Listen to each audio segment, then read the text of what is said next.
अस्सलामु अलैकुम वरहमतुल्लाहि वबरकातुहू।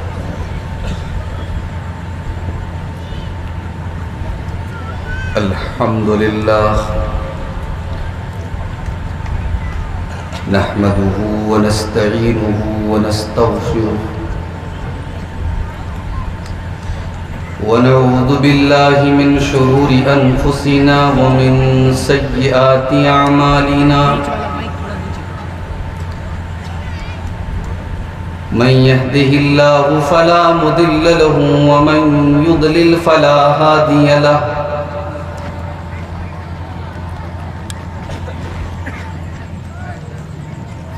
व अशहदु अन ला इलाहा इल्लल्लाहु वहदहु ला शरीक लहु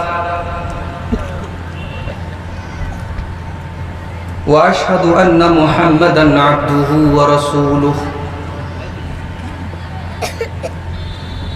या अय्युहल्लज़ीना आमनुत्तक़ुल्लाहा हक़्क़ तुक़ातिही व ला तमूतुन्न इल्ला व अंतुम मुस्लिमून। या अय्युहन्नासुत्तक़ू रब्बकुमुल्लज़ी ख़लक़कुम मिन नफ़्सिन वाहिदा व ख़लक़ मिन्हा ज़ौजहा व बत्त मिन्हुमा रिजालन कसीरन व निसाअ वत्तक़ुल्लाहल्लज़ी तसाअलून बिही वल अरहाम इन्नल्लाहा काना अलैकुम रक़ीबा।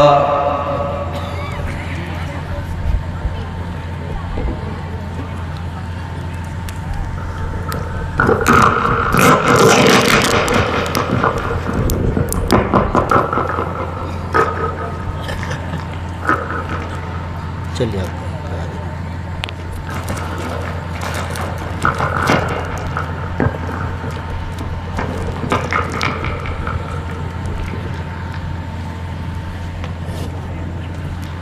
या अय्युहल्लज़ीना आमनुत्तक़ुल्लाहा वक़ूलू क़ौलन सदीदा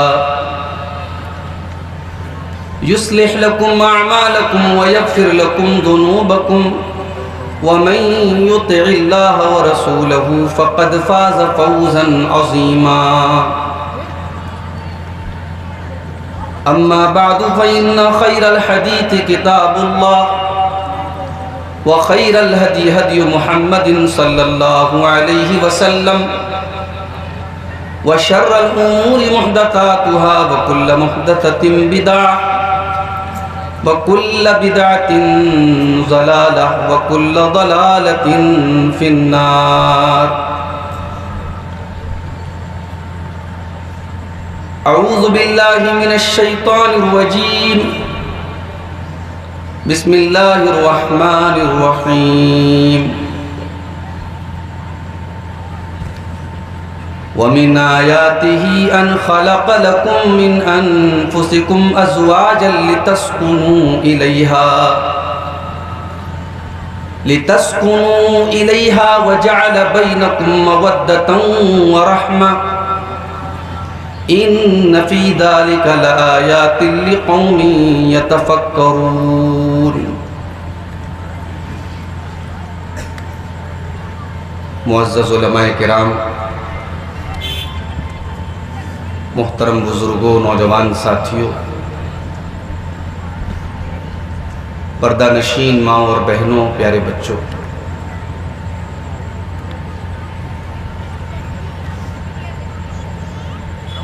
ग़माइश मऊ के इस अज़ीम शान प्रोग्राम के पहले दिन का ये आखिरी खिताब जो मुझे आपके सामने पेश करने की जिम्मेदारी सौंपी गई है। मैंने जलसे वालों से ये कहा था कि 2 दिन का आपका प्रोग्राम है। हमारे शेख रज़ाउल्लाह सलफ़ी साहब कानपुर से आए हैं। इनके यहाँ शुजातगंज में भी हर साल 2 दिन का प्रोग्राम होता है। आप पहले दिन पूरी रात प्रोग्राम मत करवाइए, कोई ज़रूरत नहीं है। पहले जैसे हालात नहीं हैं। करीब के जो लोग हैं वो अपनी सवारियों से वापस चले जाएंगे, जो दूर के हैं उनके तो वैसे भी रहना है 2 दिन के लिए। पहले दिन आप प्रोग्राम 1 बजे तक चलाइए। प्रोग्राम अच्छा चलेगा। लेकिन बहरहाल जलसे वालों के अपने मसाइल होते हैं। उन्होंने कहा नहीं शेख, बड़ा गड़बड़ हो जाएगा, ये हो जाएगा, वो हो जाएगा, प्रोग्राम हमें रात भर चलाना है। और मेरी तरतीब कुछ ऐसी बनी थी, मुझे जल्दी निकलना था यहाँ से, प्रोग्राम करके मुझे 12 साढ़े 12 बजे निकलना था, क्योंकि सुबह आप जानते हैं मैं मदरसे में टीचर भी हूँ, मेरे साथ वो भी मसला था। लेकिन जलसे वालों ने इसरार करके कि नहीं, आपको आखिर में बोलना है और आवाम की यही डिमांड है, आपको रुकना पड़ेगा। बहरहाल मौलाना अब्दुल शकूर साहब मरहूम कहा करते थे कि तकरीर करने वाला मौलवी जब पहुंच जाता है जलसा गाह में तो फिर उसकी नहीं सुनी जाती। अब मैं आ ही गया और मुझे ये भी बड़ा अच्छा तजर्बा है पूरे भारत में, पूरे हिंदुस्तान में मुख्तलिफ जलसों में शिरकत के बाद कि 12 बजे तक तो तकरीर सुनी जाती है और 12 बजे के बाद मुक़र्रिर को सुनाना पड़ता है। फिर हमें आपको ऐसी बातें सुनानी होंगी कि आप सुनते रहें, आपको नींद ना आए। भाई इंसान है, नींद का गलबा भी आ सकता है। तो ये बहुत बड़ा चैलेंज होता है एक मुक़र्रिर को, जिसे रात में 1 बजे, 1:30 बजे, 2 बजे टाइम दिया जाए। बहरहाल बड़े अच्छे मौजू पर मुझे आज बोलने का हुक्म मिला है। जो भाई हमारे शादी कर चुके हैं उनके भी मतलब का टॉपिक है, जो हमारी बहनें शादीशुदा हैं, किसी की मिसेज हैं, किसी की वाइफ हैं, उनके भी मतलब का टॉपिक है, और जो किसी के शौहर या बीवी बनने वाले हैं उनके भी मतलब का टॉपिक है। मेरा उन्वान है हुकूकुज़ ज़ौजैन, मियाँ बीवी के हुकूक। शौहर का हक बीवी के ऊपर क्या है, बीवी का हक शौहर के ऊपर क्या है। मैं बड़ा शुक्रिया अदा कर रहा हूं जलसे के मुंतज़िमीन का कि उन्होंने हुकूकुज़ ज़ौजैन दे दिया। एक मरतबा दिल्ली में सोनिया विहार में बीवी के हुकूक पर तकरीर करके मैं जाने लगा तो वहां के मर्दों ने पकड़ दिया, मौलवी साहब हमारा कौन बयान करेगा। एक दिन और रुकना पड़ा वहां, अगले दिन फिर शौहर के हुकूक बयान किए। तो अब जाहिर है कि भाई वन वे ट्रैफिक तो नहीं है इस्लाम में। अगर शौहर के हुकूक है तो बीवी के भी हुकूक है। तो हम आज की इस तकरीर में कोशिश ये करेंगे कि हम दोनों के हुकूक, एक शौहर के बीवी के ऊपर क्या हुकूक है और एक बीवी के शौहर के ऊपर क्या हुकूक है, हम दोनों को बयान करेंगे इंशाअल्लाह। मेरे भाइयों, ये जो रिश्ता है मियाँ बीवी का, ये खून का रिश्ता नहीं है। ये अल्लाह की तरफ से ये रिश्ता बन के नहीं आया। भाई आप पैदा हुए, कोई आपकी माँ है, क्यों माँ है, उसने जन्म दिया है। कोई आपका बाप है, क्यों है, क्योंकि वो आपकी पैदाइश का सबब है। कोई भाई है, क्यों है, क्योंकि एक ही माँ बाप के पैदा है। कोई खाला है, क्यों है, माँ की बहन है। कोई फूफी है, क्यों है, बाप की बहन है। लेकिन ये जो रिश्ता है ये तो हम बनाते हैं ना। लड़का रहने वाला गमाइश मऊ का, लड़की रहने वाली कन्नौज की। लड़के वालों ने जाके लड़की देखी, पसंद आई, घर पसंद आया, खानदान पसंद आया, रिश्ता तय हुआ, तारीख तय हुई, मौलवी साहब आए, निकाह पढ़ाया, लड़के ने कहा कबूल है, कबूल है, कबूल है, निकाह हो गया। ये सारा प्रोसेस तो हम कर रहे हैं। मगर आप गौर कीजिए, इस रिश्ते को, निकाह के जरिए जो रिश्ता वजूद में आया है, इस रिश्ते के अंदर कैसी मोहब्बत पैदा हो जाती है। शौहर बीवी से कितनी मोहब्बत करने लगता है कि बीवी अगर एक दिन के लिए मायके जाती है तो शौहर उससे बात किए बगैर रह नहीं सकता है। शौहर अगर 2-4 रोज के लिए बाहर जाने लगे तो चलो मां की आंख में आंसू आते हैं, ठीक है, उसके वो तो मां है। ये अभी 4 दिन हुआ है शादी हुए, बीवी रो रही है। और ऐसा नहीं कोई बनावटी आंसू नहीं है, कोई नकली आंसू नहीं है, ये असली आंसू है जो बीवी की आंख से बह रहे हैं। 4 दिन में इतनी मोहब्बत कैसे पैदा हो गई? ये मोहब्बत अल्लाह पैदा करता है।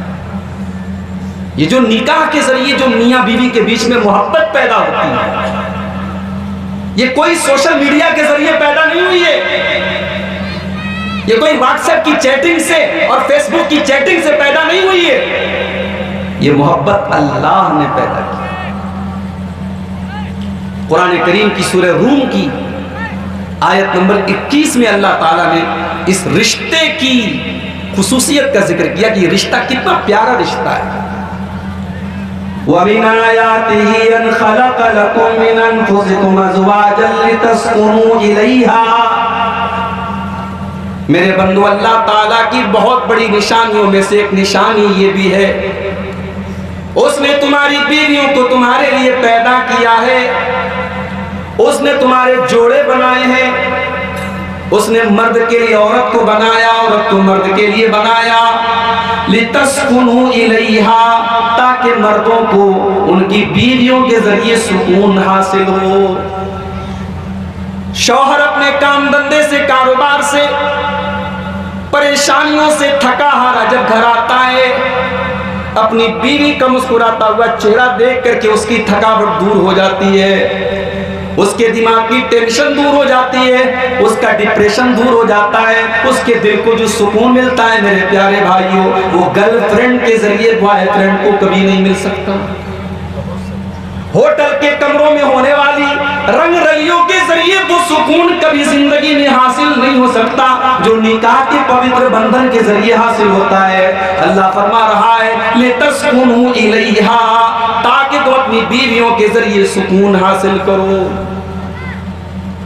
वजअल बैनकुम मवद्दतन व रहमा, और अल्लाह फरमा रहा है कि हमने मियां बीवी के दरमियान मोहब्बत पैदा कर दी और रहमत पैदा कर दी। एक होती है मोहब्बत और एक होती है रहमत।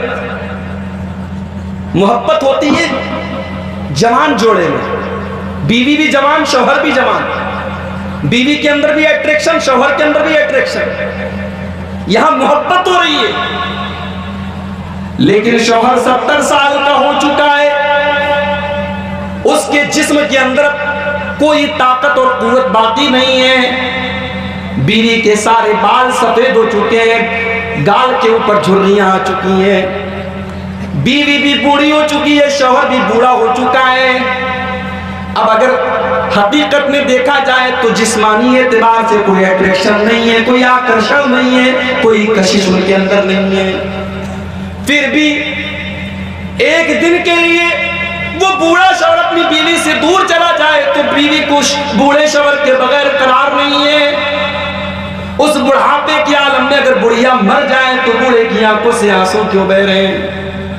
अल्लाह फरमा रहा है मेरे बंदो, उस बुढ़ापे की आलम में जब मियां बीवी के दरमियान कोई अट्रैक्शन नहीं है, कोई जिस्मानी ताल्लुक भी नहीं है, मेरे बंदो हमने रहमत का रिश्ता इस निकाह के पवित्र बंधन के जरिए पैदा कर दिया है। शौहर को बीवी के ऊपर रहम आता है, बीवी को शौहर के ऊपर रहम आता है। वो एक दूसरे का गिला शिकवा सुनते हैं, एक दूसरे के दुख दर्द को सुनते हैं, एक दूसरे के लिए रहमत बन जाते हैं।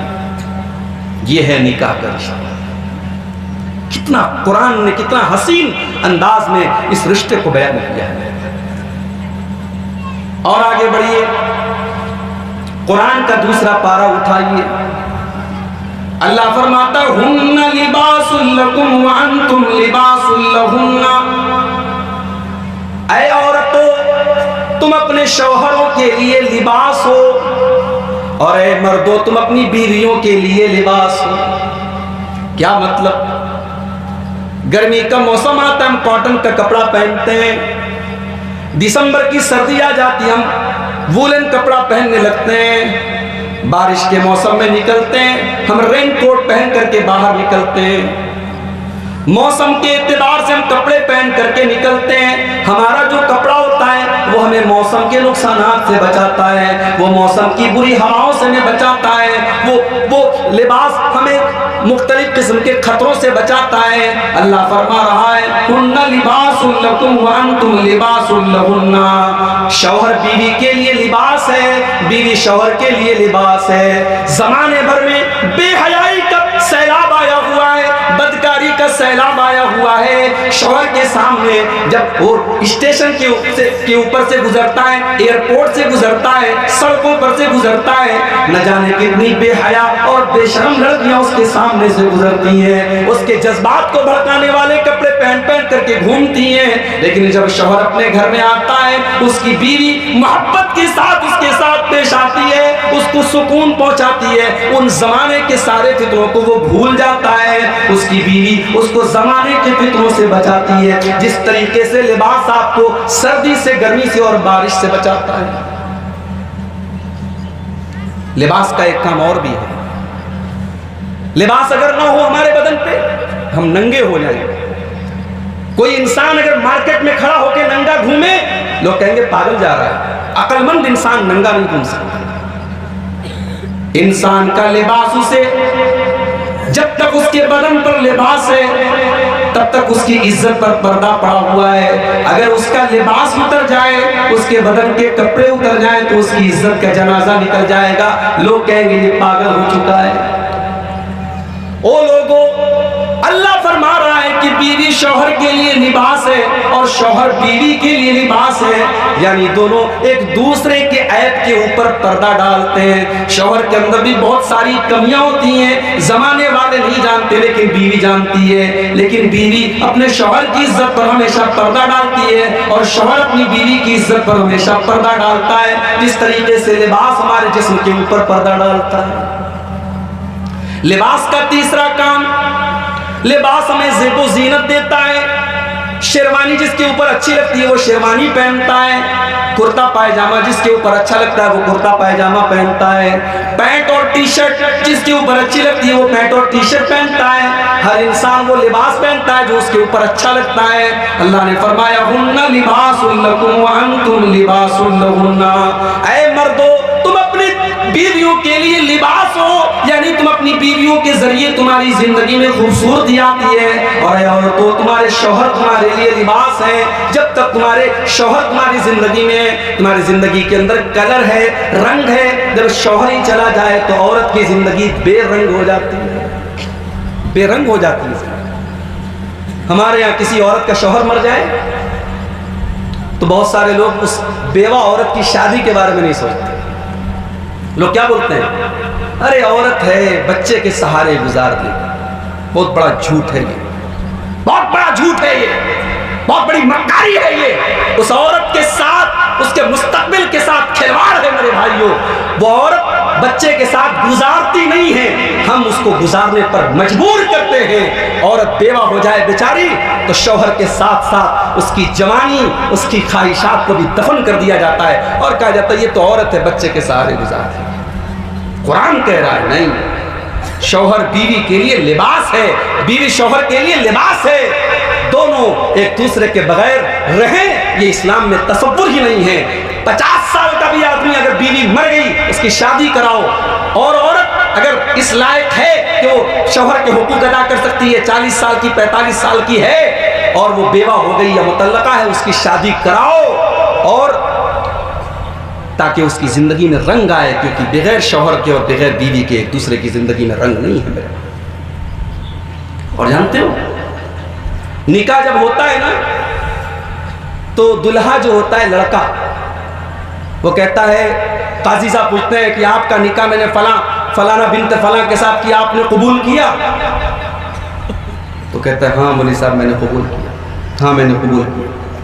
हालांकि एक बार से भी हो जाएगा, लेकिन लोग 3 बार कराते हैं, 3 बार के लिए और पक्का हो जाए इसलिए लोग 3 बार करते हैं। जरूरी नहीं एक बार से भी हो जाएगा। ये जो हमने 3 बार कहा हाँ मैंने कबूल किया, अच्छा ये एक मसला बता दूं, लड़की के यहाँ भी मौलवी साहब जाते हैं। आप क्या जाते हैं कि नहीं गमाइश में? मौलवी साहब जो काजी साहब है वो लड़की क्या भी जाते हैं और लड़की से भी पूछते हैं कि आपका निकाह फला बिन फला के साथ हो रहा है, क्या आपने कबूल किया? लड़की भी कहती हाँ मैंने कबूल किया। हमारे उलमा बैठे पूरी जिम्मेदारी के साथ कह रहा हूं, ये लड़की से कबूल कराने का कॉन्सेप्ट नहीं है इस्लाम में, लड़की से इजाजत लेने का कॉन्सेप्ट है। लड़की कबूल नहीं करेगी, कबूल तो लड़का करेगा, मर्द करेगा। मर्द उसको अपने निकाह में ले रहा है, उस लड़की से इजाजत ली जाएगी कि तेरा निकाह फला के साथ हो रहा है, तू राजी है कि नहीं, इस पर तू इजाजत दे रही है कि नहीं दे रही। और ये इजाजत जरूरी नहीं कि काजी साहब ले, इजाजत उसका बाप ले ले, उसका भाई ले ले, उसकी माँ ले ले, काफी है, उसका वली ले ले, काफी है। मगर हमारे यहाँ बाकायदा काजी साहब, मौलवी साहब लड़की के पास जाके कबूल करवाते हैं। और आजकल पाकिस्तानी सीरियलों की देन है, अब तो मैंने सुना एक साहब बता रहे हैं कि दुल्हन का दुपट्टा भी ऐसा है, उस पर कबूल है, कबूल है, कबूल है 3 बार लिखा रहता है। ये नए नए फैशन चल रहे हैं, लड़का लड़की का नाम लिखा रहेगा और दुपट्टे पर 3 बार कबूल है, कबूल है। ये औरत के दुल्हन के दुपट्टे पर लिखा रहता है। ये सब वाहियात चीजें हैं। इस्लाम में ये है कि लड़का कबूल करे। अब जब लड़के ने कहा मुझे कबूल है, तो ये कोई मामूली बात उसने नहीं कही है, ये दुनिया का सबसे खतरनाक एग्रीमेंट है। जब आपने कह दिया कि मैंने उस लड़की को अपने निकाह में कबूल किया, सर से पैर तक वो लड़की आपके लिए हलाल हो गई, उसकी सारी जिम्मेदारी आपके कंधों पर आ गई। इसीलिए कुरान करीम में अल्लाह ताला जब निकाह का जिक्र करता है, फरमाता है व अखज़ना मिनहुम व अखज़ना मिनकुम मीसाक़न गलीज़ा। ओ लोगो, तुम्हारी बीवियों ने जब तुम्हारे साथ निकाह किया था तो बहुत भारी एग्रीमेंट तुम्हारे और उनके बीच में हुआ था।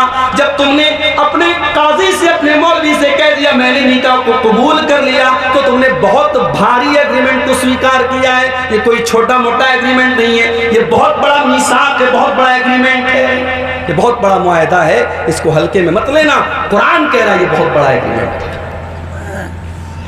तो मेरे भाइयों, निकाह की ये अहमियत और अजमत है, इस रिश्ते की अहमियत है। अब दुल्हा दुल्हन कल तक एक दूसरे के लिए अजनबी थे, हराम थे, लड़का लड़की को छू नहीं सकता था, उसको देख नहीं सकता था, आज एक दूसरे के लिए हलाल हो गए। अब उनका हक क्या है, इस पर मुझे आज बात करनी है। इसके पहले कि मैं बीवी का हक शौहर के ऊपर क्या है, शौहर का हक बीवी के ऊपर क्या है, मैं कुछ ऐसी चीजें आपके सामने बयान करता हूं जो म्यूचुअल है। म्यूचुअल मतलब कॉमन है, जो मर्द के जिम्मे भी जरूरी है, औरत के जिम्मे भी जरूरी है। वो मर्द का हक बीवी के ऊपर भी है और बीवी का हक शौहर के ऊपर भी है। उसमें सबसे पहली चीज ये है कि शौहर बीवी के दीन के सिलसिले में उसकी मदद करे, बीवी शौहर के दीन के सिलसिले में मदद करे। शौहर नमाज नहीं पढ़ रहा है, बीवी उस घर में बीवी बनकर के आई है, बहू बनकर के आई है, उसने देखा कि मेरा शौहर नमाज नहीं पढ़ रहा है। अब इस्लाम ये कहता है, शरीयत ये कहती है कि बीवी की ये जिम्मेदारी है कि वो शौहर को नमाजी बनाए, उसको दीन की तरफ लेकर के आए, उसके अंदर जो भी दीन के एतबार से कमी है उस कमी को दूर करने की उस लड़की को, उस औरत को चाहिए कि कोशिश करे। अल्लाह के प्यारे नबी से सहाबा ने पूछा कि अल्लाह के नबी, सबसे बेहतरीन माल क्या है, सबसे बेहतरीन दौलत क्या है, सबसे बड़ा खजाना क्या है? आपने फरमाया 3 चीजों को खजाना बना लो।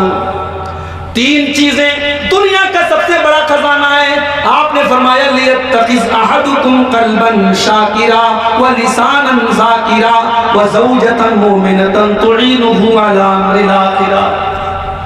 3 चीजें अगर तुम्हारे पास है, तुमसे बड़ा दौलत वाला कोई नहीं, तुमसे बड़ा खजाने वाला कोई नहीं, तुमसे बड़ा माल वाला कोई नहीं। क़ल्बन शाकिरा, पहली चीज आपके सीने में एक ऐसा दिल हो जो दिल अल्लाह ताला का शुक्रिया अदा करने वाला हो, उस दिल के अंदर अल्लाह की नाशुक्री न हो। कारोबार चल रहा है तब भी उस दिल के अंदर अल्लाह का शुक्र हो, कारोबार में मंदी आ जाए तब भी अल्लाह का शुक्र अदा करने वाला हो, आपके फेवर वाली हुकूमत हो तब भी उस दिल में अल्लाह का शुक्र हो, आपके खिलाफ एक्शन उठाने वाली हुकूमत आ जाए तब भी उस दिल में अल्लाह का शुक्र हो, आसानी आ जाए तब भी वो दिल अल्लाह का शुक्रिया अदा करे, और परेशानी के दिन आ जाए तब भी वो दिल अल्लाह का शुक्रिया अदा करे। ऐसा दिल अपने सीने के अंदर पैदा कर लो। दूसरी चीज वलिसानन ज़ाकिरा, और अपने मुंह में ऐसी जुबान पैदा कर लो जो अल्लाह का जिक्र करने वाली हो, जो अल्लाह को याद करने वाली हो, जो अल्लाह को हर वक्त उसके जिक्र से अपने आप को तर रखने वाली हो। अपने मुंह में ऐसी जुबान पैदा करो जो अल्लाह का जिक्र करे। और मैं तो अक्सर कहता हूं नबी की दुआओं को याद कर लो तो कुछ और याद करने की जरूरत नहीं पड़ेगी। उठते बैठते चलते फिरते जितनी एक्टिविटीज हैं, कौन सी ऐसी एक्टिविटी है जिसके लिए नबी ने दुआ ना सिखाई हो?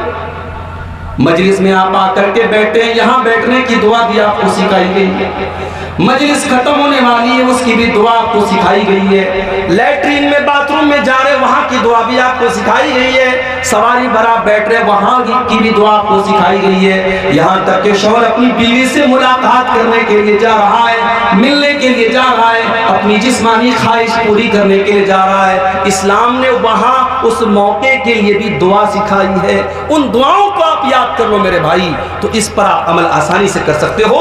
ऐसी जुबान जो अल्लाह का सिखाता है। और तीसरी चीज आपने फरमाया वज़ौजतन मुमिनतन तुइनु अला अम्रिल आखिरा, ऐसी दीनदार बीवी अगर आपको मिल जाए जो आखिरत के सिलसिले में आपकी मदद करे, जो दीन के कामों में आपकी मदद करे, जो आपकी सिगरेट छुड़वा दे, जो आपकी आपका नशा छुड़वा दे, जो आप बेनमाजी आपको नमाजी बना दे, आप कुरान नहीं पढ़ते थे, कुरान पढ़ने का जज्बा आपके दिल में पैदा कर दे, आप दीन से दूर थे, आपको दीनदार बना दे। ऐसी बीवी अगर मिल जाए तो आपसे बड़ा खजाना किसी के पास नहीं, आपसे बड़ी दौलत किसी के पास नहीं। शौहर बीवी का सपोर्ट करे दीन के मामले में। मुझे माफ करना मेरे भाई, कितने लोग हैं जुमा के दिन 12 साढ़े 12 बजे अगर जुमा का खुतबा हो रहा है तो वो 11:30 बजे मस्जिद में पहुंच जाते हैं और पहली सफ में जा करके बैठते हैं। अभी आपके कन्नौज के अब्दुर्रहमान भाई आए थे, मैंने पूछा कि कन्नौज में मस्जिदों में जुमा में औरतों का इंतजाम है कि नहीं? बोले नहीं मौलवी साहब, हमारे यहाँ इंतजाम है। अल्हम्दुलिल्लाह हमारी जमात अहले हदीस की अक्सर मस्जिदों में औरतों का इंतजाम है। मेरे भाई, आप जुमा की नमाज में पहुंचे, आपने सबसे पहली सब में जगह हासिल करके आपने जुमा की नमाज पढ़ी। आप अपनी बीवी को भी तो लेकर के आ सकते थे, आप अपनी बहू को भी तो लेकर के आ सकते थे, आप अपनी बेटियों को भी तो लेकर के आ सकते थे। आप कहते नहीं मौलवी साहब, हमारी बहू को खाना बनाना होता है, हमारी बीवी को खाना बनाना होता है, हमारी बहन को खाना बनाना होता है। मैं कहता हूँ एक दिन खाना आधा घंटा लेट मिल जाए तो क्या हर्ज की बात है, एक दिन खाना 1 घंटा बिफोर बच जाए तो क्या हर्ज की बात है। मेरे भाई, वो जुमा का खुतबा जो आप सुन रहे हैं, अगर आपकी बीवी भी सुनेगी, आपकी बेटी भी सुनेगी, आपकी बहन भी सुनेगी, अल्लाह की कसम साल में 52 जुमा के खुतबे अगर आपकी बहन बेटियां सुन लेंगी, अल्लाह की कसम आपकी कोई बहन बेटी मुर्तद नहीं होगी, कोई बहन बेटी मुर्तद नहीं होगी। ये जो मुर्तद हो रही है, ये जो दीन से दूर हो रही है, ये जो गैरों के साथ भाग रही हैं, अगर आप उसकी गहराई में जाकर के, उसकी तह में जाकर के पता लगाएंगे तो पता ये लगेगा उन लड़कियों ने तो दीन के नाम पे कुछ सीखा ही नहीं था, उनको दीन की कोई मालूमात ही नहीं थी। आप दीन सीख रहे हैं, कानपुर से आप गमाइश मऊ में आए, जलसे में पूरी बस लेकर के आए, आप बीवी को भी तो ला सकते थे, क्यों नहीं लाया? आपके पड़ोस में प्रोग्राम होता है, आप अपनी बीवी को लेके जा सकते, क्यों नहीं लेके जाते आप? मेरे प्यारे साथियों, याद रखो ये आपका हक है आपकी बीवी के ऊपर, और बीवी का हक है आपके ऊपर कि दीन के सिलसिले में एक दूसरे की मदद करें। अल्लाह के प्यारे नबी रात में तहज्जुद पढ़ा करते थे, अपनी बीवियों को भी उठाया करते थे। अगर बीवी सो रही है, अम्मा आयशा फरमाती हैं, मैं सोती रहती थी, अल्लाह के नबी तहज्जुद की नमाज पढ़ते रहते थे। जब तहज्जुद आप पढ़ लेते थे और वितर का टाइम आता था, जब वितर की नमाज आप पढ़ने लगते थे, आप बड़े प्यार से कहते थे, कूमी या आयशा फऔतिरी, आयशा चलो तुमने तहज्जुद तो नहीं पढ़ी, कम से कम मेरे साथ तुम वितर की नमाज तो पढ़ो। वितर पढ़ाते थे आप हज़रत आयशा। रमजान का आखिरी अशरा आता था, अल्लाह के प्यारे हबीब इत्तिकाफ में बैठा करते थे, लेकिन आप अकेले नहीं बैठते थे। हदीस के अल्फाज हैं, आप अपने घर वालों को भी रमजान की आखिरी अशरे की ताक रातों में और तमाम रातों में उठाया करते थे और अपने घर वालों को भी इबादत करवाया करते थे। ये बीवी का शौहर के ऊपर पहला हक है मेरे भाई, और शौहर का बीवी के ऊपर पहला हक है। कि दीन के सिलसिले में एक दूसरे की मदद करें, और अगर इसमें कुछ सख्ती करना पड़े तो सख्ती भी की जाए। शौहर को बीवी के ऊपर सख्ती कर दे, बीवी शौहर के ऊपर कुछ सख्ती कर दे। शौहर थका रहा आया है, रात को 2 बजे वो आया है, 4:30 बजे फजर का टाइम हो गया, बीवी शौहर को उठा रही है। शौहर को गुस्सा भी आ रहा है कि अभी मैं तो 2 बजे सोया हूं, तो मुझे 4:30 बजे क्यों उठा रही है। बीवी चाहे तो बड़े प्यार से कह सकती है, ऐ मेरे सरताज, ऐ मेरे शौहर, मुझे पता है कि अभी आपकी नींद पूरी नहीं हुई है, मगर आप फजर की नमाज जमात से न छोड़िए, आप उठ जाइए, 15 मिनट की बात है, फजर की नमाज पढ़ के आ जाइए, फिर आराम से आप सो जाइए, मैं मना नहीं करूंगी। जरूरत पड़े तो शौहर के ऊपर पानी डाल दे, लेकिन शौहर को उठा करके फजर की नमाज पढ़वाए, ये बीवी का किरदार होना चाहिए। अल्लाह के प्यारे नबी फरमाते हैं, रहिमल्लाहु रजुलन क़ाम मिनल लैल, अल्लाह ताला रहमत नाज़िल फरमाए उस मर्द के ऊपर जो रात में उठ करके तहज्जुद की नमाज पढ़ता है, वो आई क़ज़म रातहु, और अपनी बीवी को भी उठाता है। अगर बीवी उठने से इनकार कर देती है तो अपनी बीवी के चेहरे पर पानी छिड़क करके उसको उठाता है। और अल्लाह ताला रहमत नाज़िल फरमाए उस औरत के ऊपर जो रात में उठ करके तहज्जुद की नमाज पढ़ती है और अपने शौहर को भी उठाती है, और शौहर अगर इनकार कर देता है तो शौहर के ऊपर पानी छिड़क करके उठाती है। ये पहला म्यूचुअल हक है, शौहर बीवी का ख्याल रखे, बीवी शौहर का ख्याल रखे। और आगे बढ़िए, एक और चीज है जिसमें दोनों एक दूसरे का ख्याल रखें, और वो ये है, शादी हो गई, अब तुम एक दूसरे की, शौहर मर्द शौहर बन गया, औरत बीवी बन गई, अब एक दूसरे के साथ अच्छा बर्ताव किया जाए। ये ना हो कि शौहर अपने आप को डिक्टेटर समझ ले, हाकिम समझ ले कि साहब ये तो लौंडी है मेरी, गुलाम है मेरी, मेरे इशारों पर नाचे। और ये भी ना हो कि बीवी शौहर को जो जी में आए वो बोल दे। दोनों एक दूसरे के साथ बेहतरीन से बेहतरीन सुलूक करें। कुरान कहता है, वो आशिरूहुन्ना बिल मारूफ, ऐ मुसलमानों तुम अपनी बीवियों के साथ अच्छा सुलूक करो। हम ऐसे लोगों को भी जानते हैं, समाज के अंदर उनका बड़ा नाम है, बड़ा रुतबा है, बड़ा मकाम है, मोहल्ले में सारे लोग उनको सलाम करते हैं, लाखों लाखों रुपये वो मस्जिदों में चंदा देते हैं, लेकिन जब उनके घर के हालात जा करके देखो तो पता ये लगता है कि बीवी के ऊपर बड़ा जुल्म करते, बड़ा मारते पीटते हैं। ओ लोगों, तुम्हारी नमाजें तुम्हारे मुंह के ऊपर मार दी जाएंगी, तुम्हारे रोजे तुम्हारे मुंह के ऊपर मार दिए जाएंगे। कल कयामत के दिन पूछा जाएगा, तू समाज के लिए बड़ा नेक बना करता था, तू अपनी बीवी के लिए एक बेहतरीन शौहर क्यों नहीं बना? क्या तूने अपने नबी की सीरत नहीं पढ़ी? तेरे नबी इस कायनात के सबसे बेहतरीन इंसान भी थे और अपनी बीवियों के लिए एक बेहतरीन शौहर भी थे। आप होंगे जमाने के लिए बहुत बड़े 30 मार्खा होंगे, घर में दाखिल हो तो बीवी के लिए शौहर हैं, शौहर बन के दाखिल। वो जो प्रोटोकॉल है वो घर के बाहर रखें, घर के अंदर कोई प्रोटोकॉल नहीं चलेगा। अल्लाह के नबी सहाबे किराम की नजर में कितने मुअज़्ज़ज़ थे, सहाबा अपने नबी का कितना एहतराम करते थे। बास सहाबा तो यहां तक कहते हैं कि हम नबी से आंख मिला करके बात नहीं करते थे। अल्लाह के नबी के मुंह से कोई थूक निकलता था तो कोई ना कोई सहाबी अपने बदन पे रगड़ लेता था, मल लेता था। अल्लाह के नबी का वजू का बचा हुआ पानी सहाबे किराम लेकर के आपस में एक दूसरे के ऊपर मल लिया करते थे। इतनी मोहब्बत करते थे, इतने रिस्पेक्ट करते थे, इतना एहतराम करते थे। मगर अल्लाह के नबी जब अपने घर में आते थे, आपकी बीवियां आपसे गुस्सा भी होती थी। तसव्वुर करो, अल्लाह के नबी की बीवियां आपसे गुस्सा होती थी। शौहर के ऊपर बीवी गुस्सा कर सकती है, ये नबी ने अपनी सीरत में हमको दिखाया है।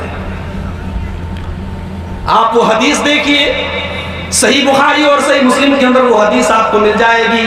अल्लाह के प्यारे नबी अम्मा आयशा से फरमाते हैं, अय आयशा मुझे पता चल जाता है तुम कब मुझसे नाराज होती हो और तुम कब मुझसे खुश होती हो। अय आयशा, जब तुम मुझसे नाराज होती हो और कसम खाती हो तो कहती हो कि इब्राहिम के रब की कसम, और जब मुझसे तुम खुश होती हो तो कहती हो मोहम्मद के रब की कसम सल्लल्लाहु अलैहि वसल्लम। अम्मा आयशा ने सुना बड़े प्यार से कहा, अय अल्लाह के नबी, मैं गुस्से में भी आपका नाम छोड़ देती हूँ मगर आपको नहीं छोड़ती हूँ। ये सही कहा आपने कि जब मैं गुस्सा होती हूँ मैं आपका नाम जुबान पर न ला करके इब्राहिम के रब की कसम खाती हूँ, मगर अल्लाह के नबी उस गुस्से के आलम में मैं आपसे अपना जो मोहब्बत है वो नहीं छोड़ती हूँ, आपका नाम नहीं लेती हूँ अपना गुस्सा जाहिर करने के लिए, मगर आपसे कभी नाराज नहीं होती हूँ, आपकी मोहब्बत मेरे दिल से कभी खत्म नहीं होती। नबी ने बीवियों के नखरे उठाए। अल्लाह के नबी को तो कई बीवियां थी, और बीवियां जब एक से ज्यादा होती हैं तो जाहिर है उनके दरमियान गैरत होती है, सौतन सौतन की गैरत होती है, और अल्लाह के नबी की बीवियों के अंदर भी ये गैरत थी। वो बहरहाल इस उम्मत की सबसे बेहतरीन माएँ थी, मगर गैरत तो थी। अल्लाह के नबी अम्मा आयशा के पास मौजूद है, हजरत उम्मे सलमा के यहाँ से हलवा आता है, एक प्लेट में रख करके हलवा आता है।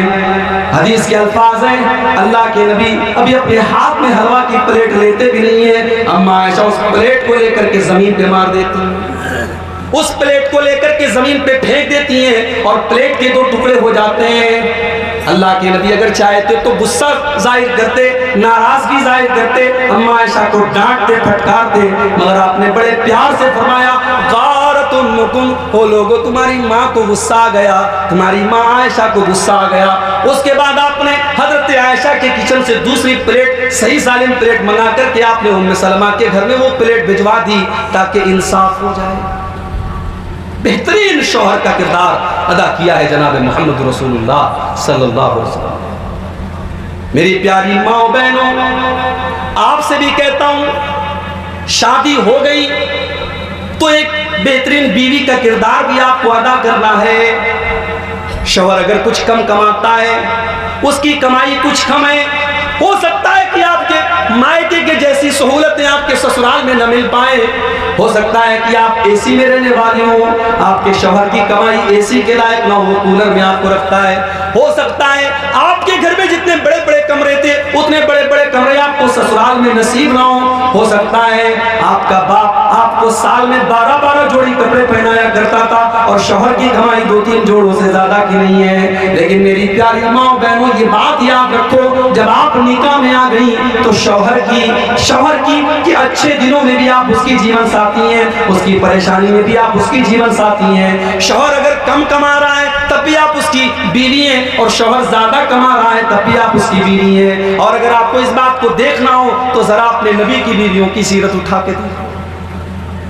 मेरे नबी की बीवियों से बढ़ के तो इस दुनिया में कोई नेक औरत नहीं आई, वो इस उम्मत की माएँ थी।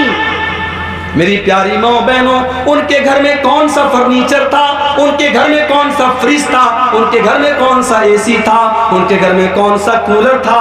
हाय हाय, नबी के वो छोटे छोटे कमरे जिसमें उम्मत की इन माओं ने जिंदगी गुजारी है, उन कमरों का हाल अगर आप सीरत की किताबों में पढ़ के देख ले तो शायद आपकी आंखों से आंसू जारी हो जाए।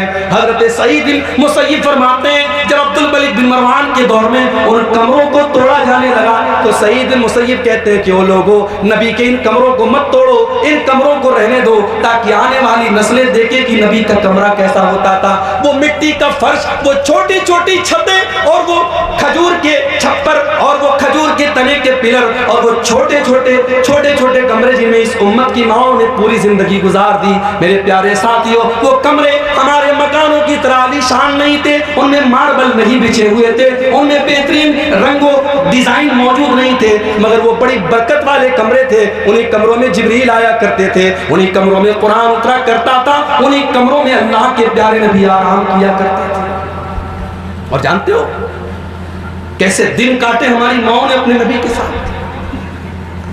हमारे दौर की औरतों के ऊपर अगर वो दिन आ जाए तो शौहर को छोड़ के चली जाएगी। अम्मा आयशा फरमाती हैं, 2-2 महीने गुजर जाया करते थे, 2-2 महीने गुजर जाया करते थे, और आसमान के 3 चांद हम देख लिया करते थे। लेकिन अल्लाह के नबी की 9 बीवियां थी, किसी बीवी के घर में चूल्हा जलने की नौबत ना आया करती थी।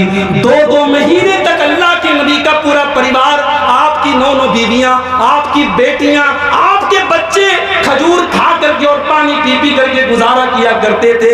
मगर उन बीवियों ने कभी अपनी जुबान पर हर्फ शिकायत न लाया, कभी अपने नबी को ताना न दिया कि आपकी कमाई बहुत कम है, अपने नबी को कभी शिकायत का मौका ना दिया। और जब वो हालात आए मुसलमानों के ऊपर, जब थोड़ी आसानी का दौर आया और मदीना के और लोगों के घर में थोड़ा लाइफ स्टाइल और अच्छा हो गया, खाना अच्छा हो गया, पहनना अच्छा हो गया, रहना अच्छा हो गया, तो नबी की बीवियों ने भी महसूस किया कि हमारा लाइफ स्टाइल भी थोड़ा अच्छा होना चाहिए। उन्होंने अल्लाह के नबी से डिमांड की, अरे अल्लाह के नबी, अब तो मदीना के सारे घरों में अच्छे अच्छे पकवान पक रहे हैं और अच्छे अच्छे खाने बन रहे हैं और अच्छे अच्छे कपड़े पहने जा रहे हैं। अरे अल्लाह के नबी, हम तो आपकी बीवियां हैं, हम तो इस उम्मत की माएँ हैं, क्या हमें अच्छा कपड़ा पहनने का हक हासिल नहीं? क्या हमें अच्छे खाने खाने का हक हासिल नहीं? अरे अल्लाह के नबी, हम चाहते हैं कि साल में जो पैसा हमको दिया जाता है, जो नफका हमें दिया जाता है, उसमें कुछ बढ़ोतरी कर दी जाए, कुछ इजाफा कर दिया जाए, कुछ इंक्रीमेंट कर दिया जाए। ईमान से बताओ मेरे भाइयों, क्या हमारी माओ का ये डिमांड करना गलत था? क्या उनका एक अच्छी जिंदगी गुजारने का हक हासिल नहीं था? उनकी डिमांड तो बिल्कुल भी गलत नहीं थी, मगर अल्लाह ताला को अपने नबी की बीवियों की ये डिमांड भी पसंद नहीं आई। अल्लाह ने कुरान के 21वें पारे की आयतें नाजिल कर दी, या अय्युहन नबी कुल लिअज़वाजिका इन कुंतुन्ना तुरिदनल हयातद दुनिया व ज़ीनतहा फ़तअलैना उमत्तिकुन्ना व उसर्रिकुन्ना सराहन जमीला। ऐ नबी, अपनी बीवियों से कह दीजिए, अगर तुमको दुनिया की चमक दमक चाहिए, तुमको दुनिया की दौलत चाहिए, तो ऐ नबी की बीवियों, आ जाओ, मैं तुमको दुनिया की दौलत दे देता हूँ, मगर फिर तुमको अपने घर में मैं नहीं रखूंगा, तुमको तलाक दे दूंगा, तुमको अपने घर से निकाल दूंगा, तुम जाओ दुनिया का ऐशो आराम ले लो, मगर फिर तुम मोहम्मद के घर में नहीं रह सकती हो। व इन कुंतुन्ना तुरिदनल्लाह व रसूलहु व दारल आखिरत फ़इन्नल्लाह अअद्द लिल मुहसिनाति मिनकुन्ना अजरन अज़ीमा।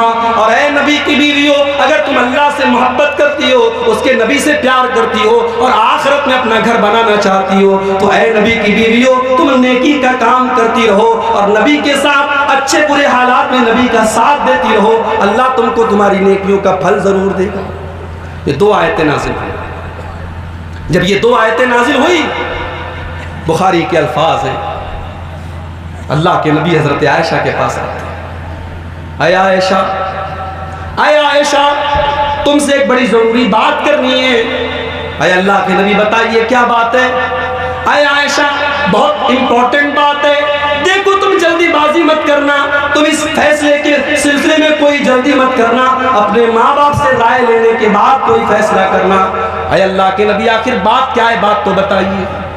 आपने कुरान की यही दोनों आयतें पढ़ के सुना दी और कहा कि अया आयशा, देखो अल्लाह ताला तुम्हें इख्तियार दे रहा है, या तो तुम दुनिया की दौलत लेकर के अपने नबी का घर छोड़ के चली जाओ, या दुनिया की थोड़ी सी परेशानी उठा लो, लेकिन अपने नबी के साथ रहो, तुम्हें अल्लाह जन्नत देगा। अया आयशा, बताओ तुम्हारी चॉइस क्या है, तुम क्या पसंद करती हो? हाय हाय मेरी प्यारी माओ बहनों, क्या जवाब दिया था मेरी प्यारी माँ ने, क्या जवाब दिया था अम्मा आयशा ने? कहा अल्लाह के नबी, अफी हाज़ा अस्तामिर व बवैया, अय अल्लाह के नबी, अय अल्लाह के नबी, आप कैसी बातें कर रहे हैं? क्या ये कोई ऐसा मामला है जिसमें मुझे अपने माँ बाप से राय लेनी पड़ जाए? नहीं नहीं, अय अल्लाह के नबी, मेरा फैसला बिल्कुल क्लियर है, मेरा डिसीजन बिल्कुल वाज़ेह है। इख्तरतुल्लाह व रसूलहु व दारल आखिरा, मुझे नहीं चाहिए दुनिया का ऐशो आराम, मुझे नहीं चाहिए दुनिया की दौलत, मुझे नहीं चाहिए दुनिया की रंगीनी। अय अल्लाह के नबी, मैं अपने नबी के साथ रहना पसंद करती हूँ। मैं अल्लाह के नबी, मुझे अल्लाह से मोहब्बत है, मुझे उसके रसूल से मोहब्बत है और मुझे आखिरत से मोहब्बत है, मैं आपको छोड़ करके कहीं जाने वाली नहीं। इतनी बड़ी कुर्बानी दी थी नबी की बीवी, इतना बड़ा इख्तियार मिला, चॉइस मिली, ऑप्शन मिला। उन्होंने कहा नहीं, हमें दुनिया नहीं चाहिए, हम नबी के साथ रहेंगे। और जब उन्होंने इतनी बड़ी कुर्बानी दी तो अल्लाह ने इनाम क्या दिया उनको? अल्लाह ने दो इनाम दिए।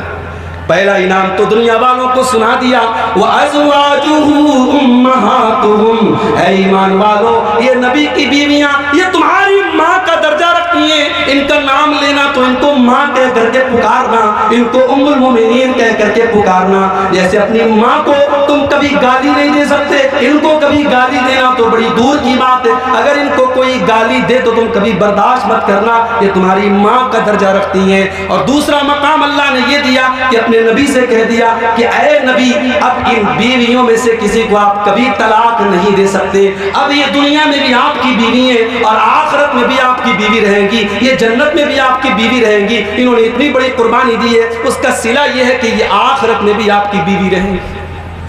तो एक दूसरे के साथ सुख में, दुख में, आसानी में, परेशानी में साथ देने का नाम मेरे भाइयों शादीशुदा जिंदगी है। शौहर को चाहिए एक बेहतरीन शौहर बने, बीवी को चाहिए एक बेहतरीन बीवी बने। और आगे बढ़िए, शादी हुई किस लिए?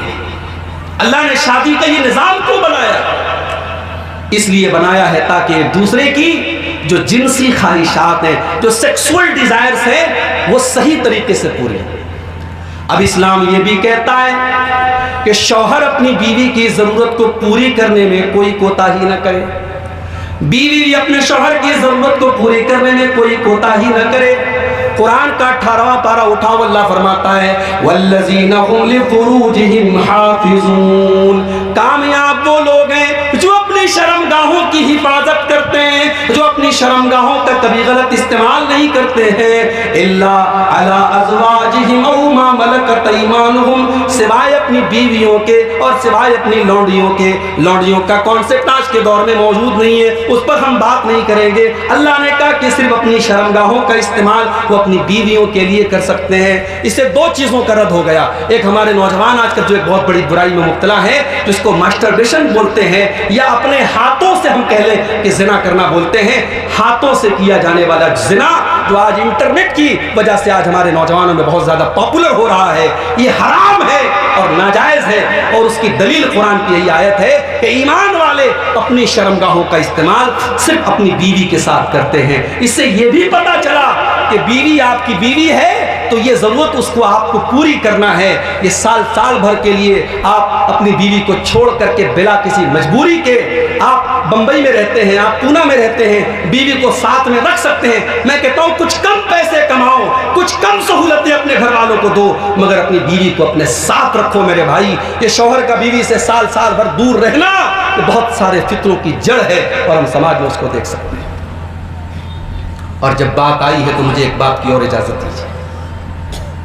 एक आम काम करने वाला, उसको जब काम दिया जाता है तो साथ में फैमिली क्वार्टर दिया जाता है, मगर मस्जिद का इमाम, उसको हम बेचारे को इतना छोटा सा कमरा देते हैं कि वो बेचारा किसी तरीके से अपना पैर फैला के उसमें सो सके। इस मुल्क में हजारों लाखों इमाम हैं मस्जिदों के, जो जिंदा हैं मगर उनकी बीवी बेवा की जिंदगी गुजार रही है। उस साल में जब ईद का त्यौहार आता है तो वो भी ईद की नमाज पढ़ा के अपने घर जाता है। क्या उसकी बीवी को हक नहीं है अपने शौहर के साथ रहने का? उसके बच्चे अपने बाप के रहते हुए यतीम की जिंदगी गुजारते हैं, क्या उसके बच्चों को हक नहीं है अपने बाप का प्यार पाने को? शर्म करो मेरे भाइयों, शर्म करो। जो कौम अपनी मस्जिद में नमाज पढ़ाने वाले इमाम को शादीशुदा होने के बावजूद उसकी बीवी से दूर रखे, उस कौम की यही दुर्गत होनी चाहिए जो इस वक्त हो रही है। आज कितने फितने हो रहे हैं, कितनी जगह कुरान पढ़ाने वाला ट्यूशन पढ़ाने वाला मौलवी किसी लड़की को लेके भाग गया, फला जगह किसी इमाम ने गलत काम कर दिया। ये क्यों हो रहा है? हमने दरवाजा खोला है इसलिए कुत्ता अंदर आ रहा है, हमने फितनों का दरवाजा खोला है इसलिए ये फितने पैदा हो रहे हैं। मस्जिदों के इमाम और मदरसे में पढ़ाने वाले टीचरों के लिए भी आपको हर हाल में फैमिली क्वार्टर का इंतजाम करना चाहिए। नहीं करेंगे तो बहुत सारे फितने जन्म लेंगे और आज हम उनको देख रहे हैं। जरूरत है भाई, शौहर को बीवी की जरूरत है। शादी नहीं हुई थी अलग बात है, शादी हो गई और बीवी शौहर से दूर है, शौहर बीवी से दूर है। बहुत ही गलत बात है, बहुत ही गलत काम है जो आज हो रहा है। इसीलिए इस्लाम ये कहता है अगर शौहर अपनी बीवी को बिस्तर पर बुलाए, बड़े साफ अल्फाज में अल्लाह के नबी फरमाते हैं, बुखारी के अल्फाज हैं, इज़ा दार रजुलु इम्रातहु इला बैती, जब शौहर अपनी बीवी को बिस्तर पर बुलाए, फअबत, और बीवी बिला किसी मजबूरी के इनकार कर दे। कोई मजबूरी हो, बीमारी है, तकलीफ है, अलग बात है। बगैर किसी मजबूरी के अगर बीवी इनकार कर दे, नबी के अल्फाज हैं, लानत हल मलाइकतु हत्ता तुस्बिया, सुबह तक फरिश्ते लानत करते रहते उस बीवी के ऊपर कि तूने अपने शौहर की ख्वाहिश को पूरा करने में तूने कोताही की है, जो एक बीवी का फर्ज था तूने अदा नहीं किया। तो शौहर को भी चाहिए कि इस मामले में बीवी का हक अदा करे। अगर उसके अंदर कोई जिस्मानी तौर पर कमी है उस कमी को पूरा करे, और बीवी को भी चाहिए कि शौहर को शिकायत का मौका न दे। ये दोनों का एक दूसरे का हक है।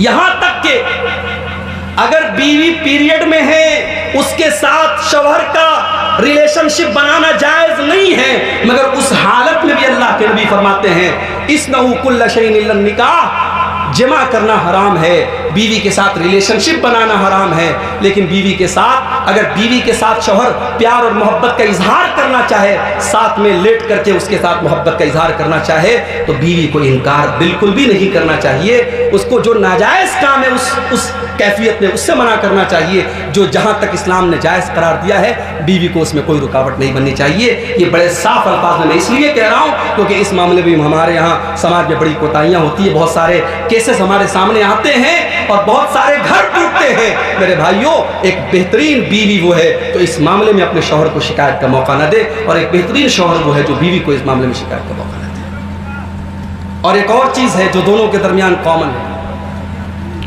शौहर की भी जिम्मेदारी है, बीवी की भी जिम्मेदारी है। बच्चे अगर पैदा हो गए तो बच्चों की सही तरबियत करना ये दोनों की जिम्मेदारी है। बीवी ये कह करके पल्ला नहीं झाड़ सकती कि मुझे बहुत सारे काम है मैं नहीं देख सकती, और शौहर ये कह करके पल्ला नहीं झाड़ सकता मैं बहुत बड़ा कारोबारी हूं, मुझे बच्चों की तरबियत करने का टाइम नहीं है। मेरे प्यारे साथियों, अल्लाह के प्यारे नबी फरमाते कुल्लु मौलूदिन यूलदु अलल फित्रा, जब बच्चा पैदा होता है तो इस्लाम के ऊपर पैदा होता है। उसके माँ बाप उसे यहूदी बनाते हैं, उसके माँ बाप उसे ईसाई बनाते हैं, उसके माँ बाप उसे मजूसी बनाते हैं। अभी आजकल एक वीडियो बड़ा वायरल हुआ है 2 दिन पहले, मध्य प्रदेश का वीडियो है, शायद आपने देखा हो। एक 12-14 साल का लड़का जुलूस निकल रहा है और जुलूस में नारा लगा रहा है, फला मसलक का नाम लेकर के, फला सूअर मुर्दाबाद, फला सूअर मुर्दाबाद, फला सूअर मुर्दाबाद। और ये नारा उस नबी की मोहब्बत और उस नबी की पैदाइश के जश्न के नाम पे लग रहा है, जिस नबी ने कभी अपनी जिंदगी में गाली का जवाब भी गाली से नहीं दिया, जिस नबी ने अपने दुश्मनों को भी कभी गाली नहीं दी है, और जिस नबी ने गाली के जवाब में भी कभी अपनी जुबान को गाली से आलूदा नहीं किया है। ये 12-14 साल के बच्चे के अंदर इतनी नफरत कैसे पैदा हुई मेरे भाइयों? इसमें उसके माँ बाप का किरदार है। माँ बाप की तरबियत बोलती है, बाप की तरबियत बोलती है। उसे यही सिखाया गया है कि तू सही है, तेरा मजहब सही है, तेरा मसलक सही है, और बाकी सब सूअर है और बाकी सब कमीने हैं। तो जो उसको पट्टी पढ़ाई गई, वो 12-14 साल का लड़का वो नारा लगा रहा है, और आज वीडियो पूरा वायरल हो रहा है। ये हालात है हमारे बच्चों की तरबियत, ये माँ की भी जिम्मेदारी है, ये बाप की भी जिम्मेदारी है। इसीलिए अरबी का एक शायर कहता है, लैसल यतीम मन इंतहा अबवाहु मिन हम्मिल हयाती व खल्लफाहु ज़लीला। यतीम वो नहीं है जिसके माँ बाप उसे छोड़ के चले जाएं। इन्नल यतीम हुवल्लज़ी तल्का लहू उम्मन तखल्लत व बम मशगूला। अरे यतीम तो वो इंसान है जिसकी माँ के पास उसके लिए टाइम नहीं, जिसके बाप के पास उसके लिए टाइम नहीं। बाप इतना बड़ा कारोबारी है, बच्चों की तरबियत के लिए उसके पास कोई टाइम नहीं, और माँ इतनी बड़ी कामकाजी है, बच्चों की तरबियत के लिए उसके पास कोई टाइम नहीं। मेरी माँ और बहनों, आप एक बेहतरीन माँ का किरदार अदा कीजिए। मेरे भाइयों, आप एक बेहतरीन बाप का किरदार अदा कीजिए। औलाद की तरबियत ये दोनों की मुश्तरका जिम्मेदारी है। और एक और चीज है जो मियाँ बीवी दोनों की मुश्तरका जिम्मेदारी है कि एक दूसरे की प्राइवेट बातें शेयर ना करें। ये भी हमारे यहाँ होता है। शादी के बाद मर्द अपने दोस्तों से बताता है कि मेरी बीवी के साथ ये मामला पेश आया, ये मामला पेश आया।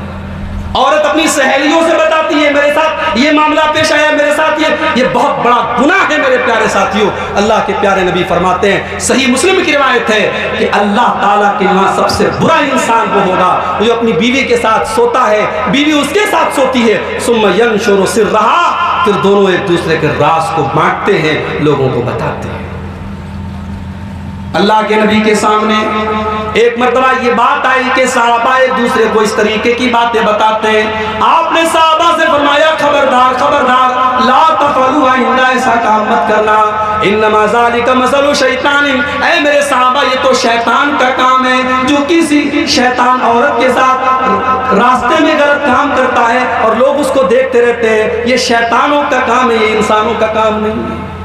ये जो गंदी गंदी मूवीज आ रही हैं और इस अमल को वीडियो की शक्ल में दिखाया जा रहा है, अल्लाह के नबी की ये हदीस बता रही है ये शैतान का काम हो सकता है। एक बाइफत और बागैरत मर्द का काम नहीं हो सकता है कि वो अपनी बीवी के साथ इस अमल को वो दुनिया के सामने जाहिर करे, उसे बताए या उसका वीडियो शेयर करे। ये किसी बागैरत मर्द का काम तो नहीं हो सकता है।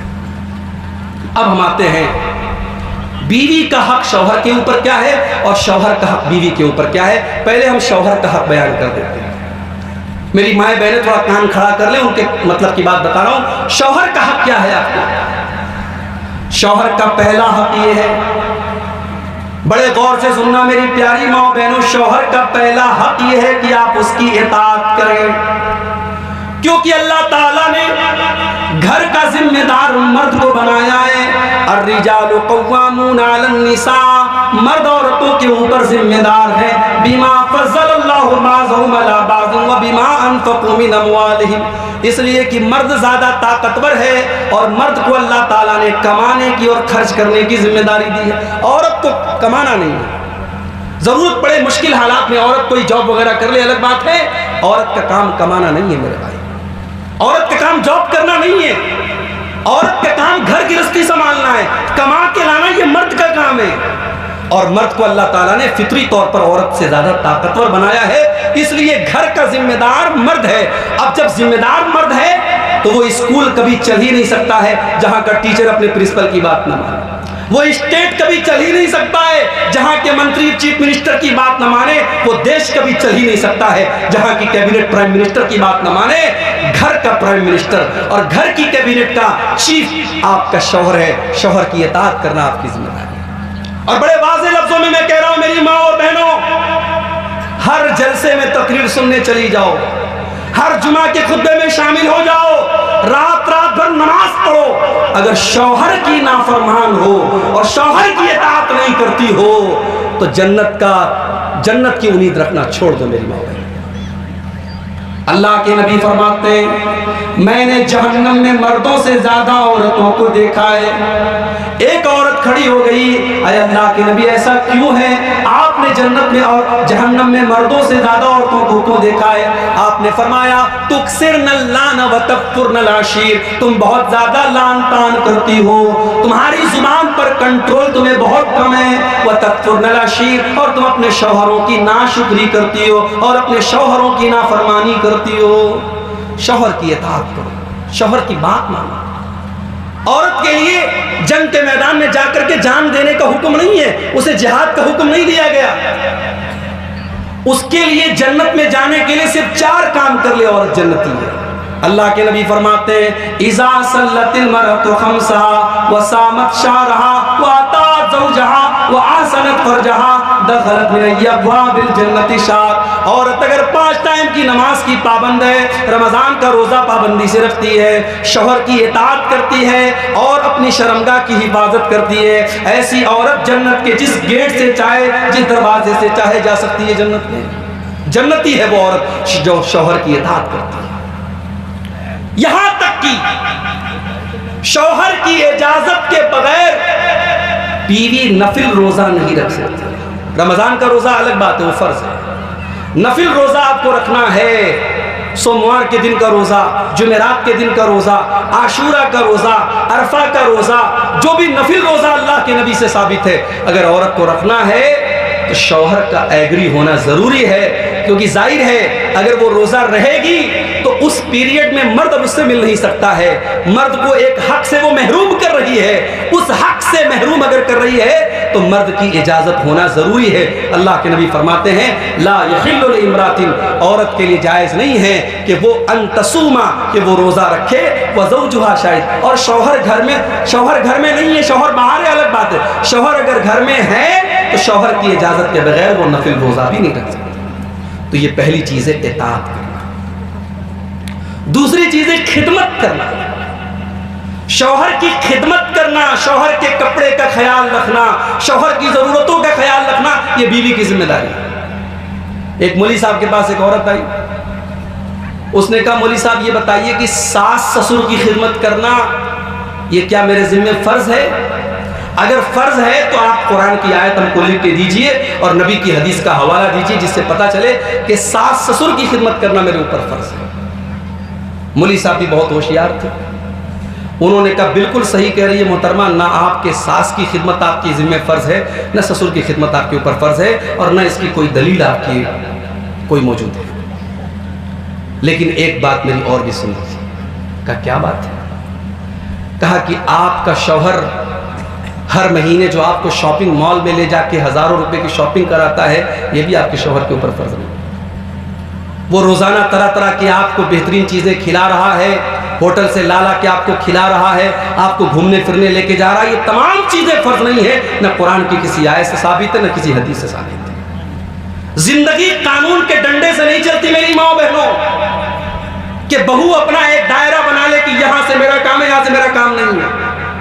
बीवी एक दायरा बना ले, यहां से मेरा काम खत्म। शौहर एक दायरा बना ले, यहां से मेरी ड्यूटी खत्म। जिंदगी और शादीशुदा जिंदगी और फैमिली प्यार और मोहब्बत से चलती है। आपके जिम्मे सास ससुर की खिदमत जरूरी नहीं है, मगर वो सास आपके शौहर की माँ है, वो अगर उसको वो उस 70 साल की बूढ़ी औरत अपने हाथ से बैठ के कपड़ा धुले, आपकी गैरत कैसे गवारा कर रही है कि आप उसके काम करने के लिए?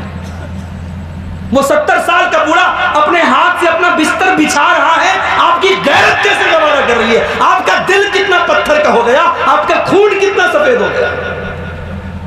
आपका अपना बाप आपके सामने 70 साल का बाप अगर बिस्तर बिछा रहा हो, एक बेटी होने के नाते आप बर्दाश्त करेंगे? हमने इस समाज में ऐसे बूढ़े वालिदैन को भी देखा है, बेटा अलग हो गया, चार बेटे हैं, सब अलग हो गए, और मां 70 साल की बूढ़ी मां अपने हाथ से खाना पका के अपने शौहर को खिला रही। बीवी अपने हुकूक को अगर जानती है तो अपनी जिम्मेदारियों को भी उसे जानना चाहिए। मेरे भाई, तेरी जिम्मेदारी है शौहर को खुश रखना। मेरे नबी के दौर में गैस का चूल्हा नहीं था, मगर खाना पकता था और पूरी फैमिली खाती थी। मेरे नबी के दौर में वॉशिंग मशीन नहीं थी, लेकिन कपड़े धुले जाते थे। हजरत आयशा की बड़ी बहन हजरत अस्मा को कहती हैं कि मेरे शौहर हजरत जुबैर बिल्कुल गरीब आदमी थे, उनके पास ना अपना मकान था, ना कोई प्रॉपर्टी थी, लेकिन मेरे बाप ने शादी कर दी उनके साथ।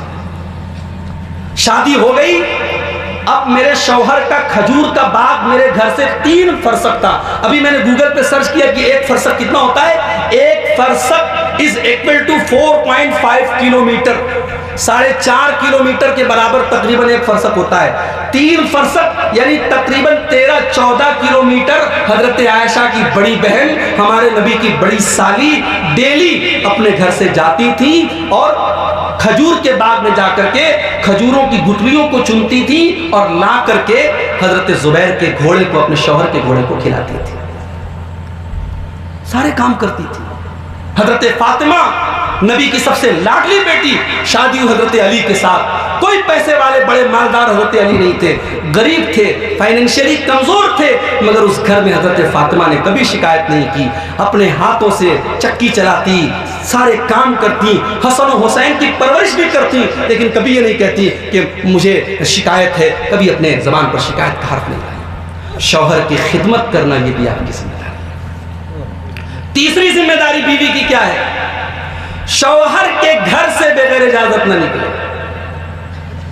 भाई ठीक है, घमाइश मऊ से कन्नौज बहुत दूर नहीं है, कन्नौज में मायका है औरत का, और शौहर को पता है कि हफ्ते भर में 10 दिन में मायके चली जाती है, चलो वो अलग बात है। मगर शौहर की इजाजत के बगैर आप किसी रिश्तेदार के यहाँ कहीं भी जा रही हैं, ये मुनासिब नहीं है। घर के बाहर आपको निकलने से पहले शौहर की इजाजत जरूरी है। वक़र्न फ़ी बुयूतिकुन्ना, ऐ नबी की औरतों तुम अपने घर में रहा करो, तुम्हारा काम घर संभालना है, और कभी तुम घर के बाहर अगर निकला करो, वला तबर्रजना तबर्रुजल जाहिलियतिल ऊला, तो तुम बनाओ सिंगार करके, मेकअप करके न निकला करो। या उल्टी गंगा बह रही है। शौहर के लिए कभी मेकअप नहीं होता, शौहर के लिए कभी लिपस्टिक और पाउडर और ये अला बला क्या चमकारा मस्कारा क्या क्या, मुझे तो नाम भी नहीं मालूम, ये सब कभी नहीं लगता। हाँ, शादी में जाना है, फंक्शन में जाना है तो बिल्कुल बन ठन के जा रहे हैं। शौहर सबसे बड़ा हकदार है आपके मेकअप का। एक बेहतरीन औरत की निशानी ये है कि वो शौहर देखे तो खुश हो जाए। अल्लाह के नबी से पूछा गया सबसे बेहतरीन औरत कौन सी है? आपने फरमाया अल्लती तसुर्रहु इज़ा नज़र, जब शौहर देखे तो खुश हो जाए। शौहर बेचारा कब खुश होगा? जब तू खुश करने के लायक हो रही है तब तो तू शादी में जा रही है, और जब तू पसीने की बदबू में, पसीने में नहाई हुई है, कपड़ा तेरा बदबू मार रहा है, तब तो तू अपने शौहर का सामना कर रही है। और वो बेचारा टेंशन लेके घर में आ रहा है, वो ये सोच के आ रहा है घर में सुकून मिलेगा, तो यहाँ और टेंशन खड़ी है। देवरानी ने ये कहा, जेठानी ने ये कहा, सास ने ये कहा, ससुर ने ये कहा, देवर ने ये कहा, दुनिया भर की शिकायतें। शौहर बेचारा कहता कहाँ आके फंस गया मैं। बीवी का ये काम नहीं होता है मेरे भाई। बीवी का काम है शौहर को खुश करना, उसके लिए ज़ेबो ज़ीनत करना, उसके लिए सजना संवरना। और मैं दो मिसालें आपको देना चाहता हूं कि बीवी शौहर को कैसे खुश करती थी। और एक मिसाल तो ऐसी है कि अगर सीने में धड़कता हुआ दिल हो तो शायद सुन करके आपकी आंखों से आंसू आ जाए। बड़ा बेहतरीन वाकया है और बड़ा बेहतरीन किरदार है इस्लामी तारीख का। हज़रत उम्मे सुलैम रज़ी अल्लाह ताला, नाम सुना होगा आपने। इनका असल नाम था रोमैसा। हमारे एक दोस्त को बेटी हुई, उन्होंने पूछा मैं नाम क्या रखूं? मैंने कहा रोमैसा रख दो। हमारे उल्टे सीधे लोग नाम रखते हैं। भाई साहब सहाबियात के एक से एक नाम है, आप सहाबियात के नाम पर अपनी बच्चियों के नाम रखिए। रोमैसा नाम बड़ा प्यारा है, बच्ची पैदा हो तो ये नाम रख सकते हैं। ये किसका नाम था? उम्मे सुलैम का। ये कौन थी? ये हजरत अनस की माँ थी। ये बेवा थी, शौहर का इंतकाल हो गया। अब बेवा औरत को कौन पूछता है भाई? उस जमाने में भी बेवा औरतों की हालत बहुत अच्छी नहीं थी। इनके निकाह का पैगाम आया हजरत अबू तलहा अंसारी की तरफ से, जो मदीना के बड़े पैसे वाले आदमी थे। हजरत उम्मे सुलैम ने निकाह का पैगाम सुना, जवाब भेजा अबू तलहा इन्ना मिस्लक ला युरद्दु, आपका रिश्ता ठुकराने के काबिल नहीं है, आपका रिश्ता बहुत अच्छा रिश्ता है। अय अबू तलहा, आप बहुत पैसे वाले बड़े मालदार इंसान हैं, मगर अय अबू तलहा मैं एक ईमान वाली औरत हूँ और आप काफिर हैं, और मोमिन औरत का काफिर से निकाह सही नहीं है। अल्लाह अकबर। ये सोच अगर आज हमारी उन बच्चियों के दिमाग में पैदा हो जाए तो शायद किसी गैर मुस्लिम के साथ अपने घर की दहलीज को फलांग करके वो बाहर न निकले। किसी मुसलमान औरत का निकाह किसी गैर महरम, किसी गैर मुस्लिम के साथ जायज नहीं है। उम्मे सुलैम ने इतना बेहतरीन, बेवा औरत है, ठिकाना चाहिए, सहारा चाहिए, और पैसे वाला रिश्ता मिल रहा है। कह रही नहीं, मैं शादी नहीं कर सकती जब तक तुम इस्लाम कबूल नहीं करो। फिर हजरत उम्मे सुलैम ने उसी लेटर के अंदर, उसी खत के अंदर अबू तलहा को इस्लाम की दावत पेश की, इस्लाम की तबलीग की। अबू तलहा के दिल में इस्लाम उतर आया, उन्होंने इस्लाम कबूल कर लिया। उम्मे सुलैम ने जवाब दिया, अय अबू तलहा अगर तुम इस्लाम कबूल कर लो, मुझे महर के अंदर कोई अंगूठी नहीं चाहिए, कोई सोना चांदी नहीं चाहिए। अय अबू तलहा तुम इस्लाम कबूल कर लो, वही मेरा महर हो जाएगा। निकाह हो गया, और तारीख का ये पहला निकाह था जिसमें शौहर का कबूल इस्लाम बीवी का महर बन गया। इसमें एक पैसे का महर नहीं था। हजरत अबू तलहा ने इस्लाम कबूल कर लिया और यही उनका महर बन गया। और सहाबा कहते हमने इतना बरकत वाला निकाह कभी नहीं देखा। निकाह हो गया। अब इनके यहाँ आगे चल करके एक औलाद पैदा हुई, एक बच्चा पैदा हुआ। इस बच्चे का नाम रखा गया अबू उमैर। ये बच्चा अल्लाह के नबी सल्लल्लाहु अलैहि वसल्लम को बड़ा प्यारा था। अल्लाह के नबी सल्लल्लाहु अलैहि वसल्लम जब हज़रत उम्मे सुलैम के घर आते थे, बच्चे को गोद में लेके खिलाते थे। बच्चा थोड़ा बड़ा हुआ, उसने चिड़िया पाल ली, चिड़िया के साथ खेला करता था। एक मर्तबा अल्लाह के नबी आए तो देखा बच्चा बड़ा उदास है। घर वालों से पूछा बच्चा क्यों इतना उदास है? पता लगा उस बच्चे की चिड़िया मर गई है। अल्लाह के प्यारे नबी रहमते कायनात थे, रहमतुल आलमीन थे, बच्चों के जज्बात को भी समझते थे। आपने उस मासूम बच्चे की दिलजोई के लिए कहा, या अबा उमैर मा फालन नुगैर, बेटा अबू उमैर तुम्हारी चिड़िया कहाँ चली गई? बेटा तुम्हारी चिड़िया कहाँ चली गई? ये कह करके आपने उस मासूम बच्चे के दिल को ढारस बधाई, उसके दिल को सुकून पहुंचाया। यही बच्चा बीमार हो गया और सख्त बीमार हो गया। अबू तलहा सफर में जा रहे थे, बीवी को वसीयत करके गए कि मेरे बच्चे का ध्यान रखना, उसके दवा इलाज में कोई कमी मत करना। अबू तलहा सफर में है, बच्चे का इंतकाल हो गया। उम्मे सुलैम घर वालों से कहती है खबरदार, आज शाम को बच्चे के बाप घर में आने वाले हैं। अबू तलहा बच्चे की मौत के बारे में कोई बताएगा नहीं, मैं बताऊंगी सबसे पहले। अबू तलहा शाम को घर आए, आते ही पहला सवाल, मेरा बेटा कैसा है? उम्मे सुलैम ये नहीं कहती है बेटा मर गया, कहती है आपका बेटा पहले से ज्यादा सुकून से। झूठ भी नहीं है, मर गया बेचारा, बीमारी में तड़प रहा था, अल्लाह क्या पहुंच गया, सुकून से तो आई है। कहा अबू सुलैम आपका, अबू तलहा आपका बेटा पहले से ज्यादा सुकून से। उसके बाद हदीस के अल्फाज है फतज़य्यनत लहू कअहसनि मा ततज़य्यन। उम्मे सुलैम अपने शौहर के लिए मेकअप करती हैं, सजती हैं, संवरती हैं। ओ मेरी प्यारी माँ बहनों, एक माँ का कलेजा देखो, बच्चे की लाश घर में रखी हुई है और उस बच्चे की माँ अपने शौहर के लिए मेकअप कर रही है, सज रही है, संवर रही है, ताकि बाप के गम को कुछ हल्का कर दे। अपने शौहर के लिए सच्ची है, संवरती है। इसीलिए हदीस में यह भी आया है कि सफर से आओ, तो उस जमाने में चूंकि मोबाइल का दौर नहीं था कि सफर से आप इन्फॉर्म कर दें आज मैं शाम को आने वाला हूं। अल्लाह के नबी ने सहाबा से कहा कि खबरदार अचानक रात में घर में मत आया करो। बीवी किस हाल में है, उसने नहाया धोया है कि नहीं है, ज़ेबो ज़ीनत इख्तियार की है कि नहीं है, उसने ज़ेर नाप बाल वगैरह साफ किए हैं कि नहीं किए हैं, अचानक रात में मत आया करो। आपने मना किया तो सहाबा रात में अचानक नहीं आते थे, दिन में मस्जिद में 2 रकात नमाज पढ़ के तब आते थे घर में। ये दस्तूर था, ये नबी की सुन्नत थी। हाँ, आज के ज़माने में चूंकि मोबाइल से आप इन्फॉर्म कर सकते हैं तो कोई मसला नहीं। हजरत उम्मे सुलैम अपने शौहर के लिए मेकअप करती हैं, सजती हैं, संवरती हैं। मियाँ बीवी की मुलाकात होती है, बच्चे का जनाजा रखा हुआ है घर में। सुबह होती है, उम्मे सुलैम अपने शौहर से बड़े प्यार से, बड़ी हिकमत के साथ बात करती हैं।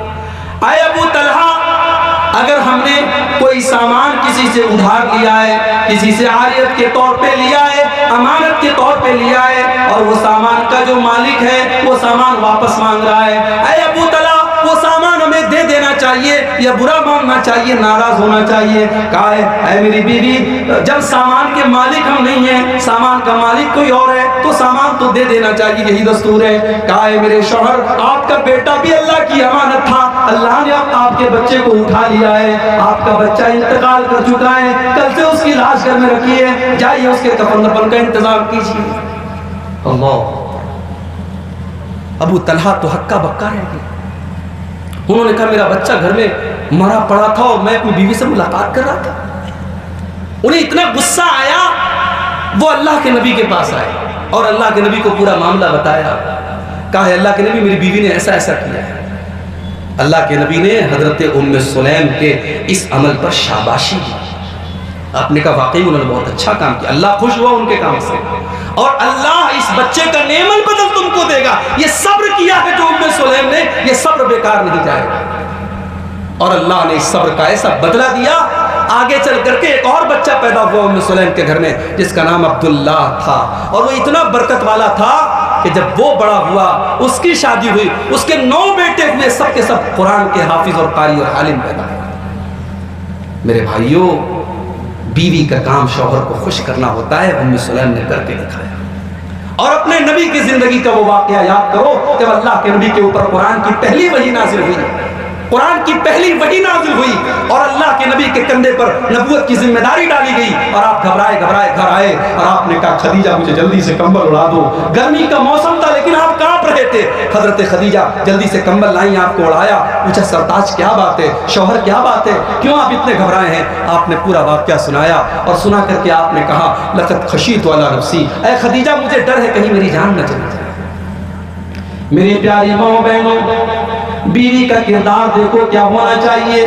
हर अल्लाह के नबी बड़े परेशानी के आलम में, बड़ी टेंशन में है। आपको अपनी जान जाने का खतरा है, आपको अपनी जिंदगी के जाने का खतरा है, लेकिन हम हजरत खदीजा क्या फरमाती हैं, अम्मा खदीजा क्या फरमाती हैं, कल्ला वल्लाहि मा युखज़ीक अल्लाहु अबदा, ऐ मेरे सरताज, अल्लाह ताला कभी आपको रुसवा नहीं करेगा, कभी आपको जलील नहीं करेगा।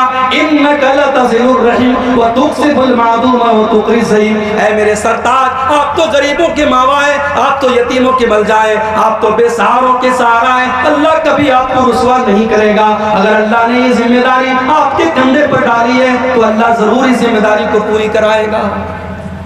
ये था एक बीवी का किरदार। बीवी का काम है शौहर को खुश करना।